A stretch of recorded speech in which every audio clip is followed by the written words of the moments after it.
Hello and welcome. Here's what's coming up on Pride today. Ben Platt has finally opened up about the negative reaction to the movie adaptation of Dear Evan Hansen. We have the latest. And are you ready for a vacation? We'll show you the most inclusive places to stay in Cabo, San Lucas. And our Rachel Chateau is going one-on-one with director Henry Selick. Hey everyone, I'm Ricky Cornish. Thanks for joining me as we take a look at stories making headlines. Although the stage musical was well loved by Broadway enthusiasts, the film version of Dear Evan Hansen did not receive the same adoration for a variety of reasons. Ben Platt is now admitting that the whole thing was definitely a disappointing experience and one that opened his eyes to the internet and how horrific it can be. Platt eventually left Twitter altogether over the backlash. For more on this story, head to pride.com.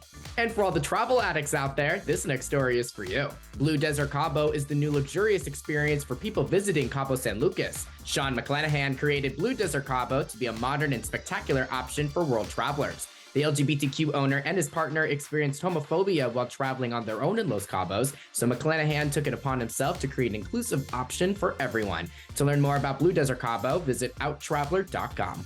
And director Henry Selick is back with another horror comedy. The director recently caught up with our Rachel Chateau on his new film. Here's a look. Hi, Henry. It's so wonderful to meet you. Same here, Rachel. Nice to meet you. Excellent. So first of all, I just want to say congratulations on Wendell and Wild. It is a technical marvel. That is not an exaggeration to say. And it was such a long time in coming. How are you feeling now that it's finally about to be seen by a big audience? The first audience I had to please was the crew because they worked so hard and so long. And I'd say they loved their movie.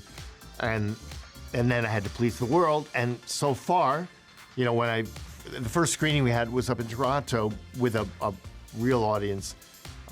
They also seemed to like the film a lot, so that was a relief. I'm feeling great. I'm feeling great about how so far the world's taken to our movie.